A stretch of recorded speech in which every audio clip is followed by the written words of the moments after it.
Bom dia, meus amores. A receita de hoje é esse pão super fofão, lindo. Olha a cor desse pão. Fica uma delícia, maravilhoso, super fácil de fazer. Qualquer pessoa consegue. Coloca 6 colheres de açúcar. Você vai utilizar um envelopinho de fermento biológico. Você vai achar lá na parte onde você compra pó Royal. Você vai colocar na ordem que eu estou mostrando para você, gente, pelo amor de Deus. Aí você vai colocar uma xícara pequena de água morna. A água tem que estar morninha. Você vai colocar o dedo na água, ela vai estar aquela água gostosa, bem morninha. Uma xícara de leite na temperatura ambiente. Meia xícara de óleo, da mesma medida que você utilizou para a água e para o leite, você utiliza para medir o óleo, meia xícara ou menos. 2 ovos, você bate ele previamente, mistura nessa misturinha que está nessa vasilha maior. Utilize 4 ou 5 pitadinhas de sal, somente essas 5 pitadinhas no máximo, gente. Você vai colocar o trigo aos poucos. Vai colocando o trigo como se fosse fazer um bolo. Vai ficando uma massa cremosinha, vai aumentando as mexidas, vai colocando mais um pouquinho de trigo. E você vai mexendo levemente, suavemente. É muito gostoso. É como se você fosse fazer uma massinha de modelar. Mexe até incorporar tudo, você perceber que o açúcar tá derretendo. Não coloca o açúcar depois, não mistura o açúcar no trigo, é nesta sequência que eu coloquei para você. Observa, ó, que na medida que você vai colocando o trigo, vai endurecendo a massa, você vai continuar mexendo com a colher até a hora que você não conseguir mais mexer com a colher. E aí você vai utilizar as mãos. A minha mão é assim, meio parecendo que eu tô com medo da massa, mas não é, que eu tenho fibromialgia e dói muito a minha mão. Então, você vai trabalhar essa massa como se você estivesse brincando com uma massinha de modelar. Vai mexendo, vai misturando o trigo, ele vai começar a grudar mais na sua mão, você vai colocando mais um pouquinho de trigo, mas é pouquinho mesmo, porque de repente a massa endurece. E aí você vai mexer. E a massa não pode ficar aquela massa dura, seca, ela vai ficar elástica, macia. Você vai sentir na sua mão, ó, como que ela já tá começando a ficar elástica. Ela não pode ficar dura. Não coloca trigo demais antes de você perceber que a massa tá elástica, gostosa. Por isso que tem que ser aos pouquinhos. Vai colocando de pouquinho em pouquinho até você ver que tá gostoso de mexer e não gruda muito na mão. Sempre ela vai dar uma grudadinha aqui e ali, mas você não coloca mais trigo. Tá vendo que eu já tô mexendo e ela já tá gostosa de mexer, ó, tá vendo? Então, a hora que ela começar a parar de grudar na mão, não vai grudar tanto assim, você vai para uma bancada para você sovar essa massa durante pelo menos 2 a 3 minutos. Gente, eu coloquei o computador no lugar errado e não filmou direito eu mexendo essa massa. Pelo amor de Deus, me desculpem.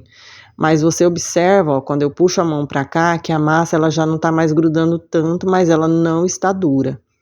Esse trigo que eu coloquei na massa aí na bancada é só para poder mexer direitinho a massa e não grudar na bancada, mas ela continua grudando um pouquinho na minha mão. E aí você vai só dando uma alisadinha nela, vai mexendo gostoso, tanto que você aguentar. Eu não mexo tanto porque a minha mão dói, mas você vai brincar com essa massa o tanto que você quiser, até uns 10 minutinhos. E aí ela vai ficando assim, ó, tá vendo? Que ó, grudou um pouquinho, mas eu não coloco mais trigo porque não pode fazer aquele monte de trigo. Você vai colocando só para ela não ficar assim pegajosa na sua mão. Você vai perceber que ela fica aquela massa assim, elástica.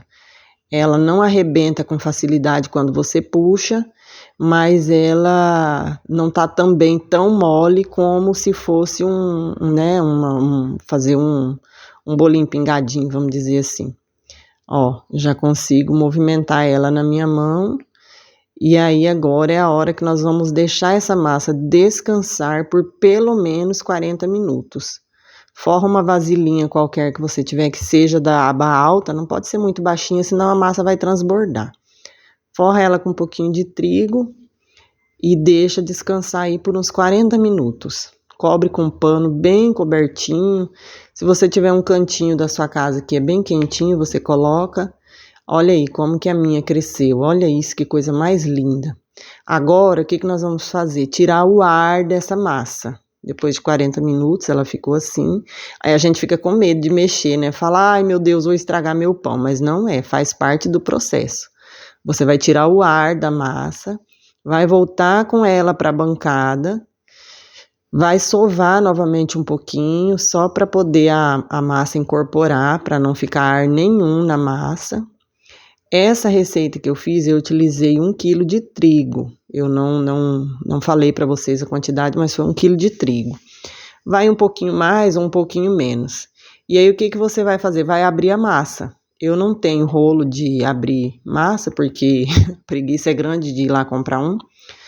Mas você vai utilizar o que você tiver aí. Pode ser uma garrafa de vinho, uma garrafa de cerveja, alguma coisa redonda que você tiver.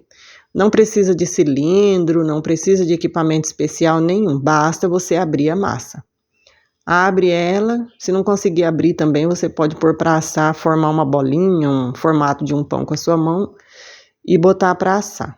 Aqui não tá aparecendo, ó, eu tô indo com a massa para lá e para cá, esticando o máximo que eu consigo, só por pura moagem, mas nem precisa disso.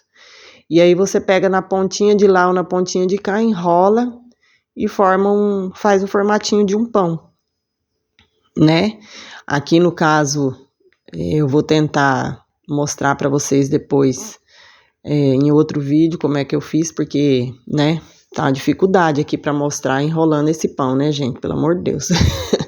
Olha aí, eu já fiz os dois. E aí, novamente, nós temos que deixar descansar esse pão por pelo menos aí uns 20 minutinhos. Olha que coisa mais linda. Meu Deus, cresceu muito, olha. E aí, nós vamos levar para o forno. No meu forno, ele não demora mais que 25 minutos para ficar pronto. Aí, como é que você vai saber que está pronto? Quando ele estiver amarelinho assim, ó, e só com essas bordinhas meio amareladinha, mais clarinha. A gente fica com medo na hora de tirar, né? Mas o segredo é ele estar bem caramelinho assim por cima e ter essas bordinhas esbranquiçadas. Não pode passar para a cor marrom, que daí ele já tá queimando. Ele tem que estar caramelo, dessa cor do meu aqui, ó. Você vai olhar lá no forno, ele estando caramelinho assim por cima e nada branco, igual a massa do pão. Ele vai estar amarelinho por cima e em volta ele vai estar um amarelinho mais clarinho, que é ali, ó, tá vendo? Essas bordinhas mais amarelinhas. Pronto, você já vai saber que ele está pronto. Se você cortar ele na hora que você tirar do forno, você vai pensar que ele está cru, mas não, é que a massa ela vem mais úmida, né? E aí ela vai colar. Mas você espera ele ficar morninho para frio para você cortar. A não ser que não aguente, né? Queira comer o pãozinho quentinho. Aí você corta, taca manteiga e come, que o pão é seu, você faz dele o que você quiser. Galera, se vocês gostaram do meu vídeo, se você achou fácil fazer esse pão, se você teve dificuldade, conta pra mim aqui nos comentários. E um beijo, se gostou do vídeo, se inscreve no meu canal para receber mais novidades aqui da sua amiga Márcia. E dá dica para mim de vídeos que vocês queiram ver no meu canal. Um beijo, adoro todos vocês. Beijo!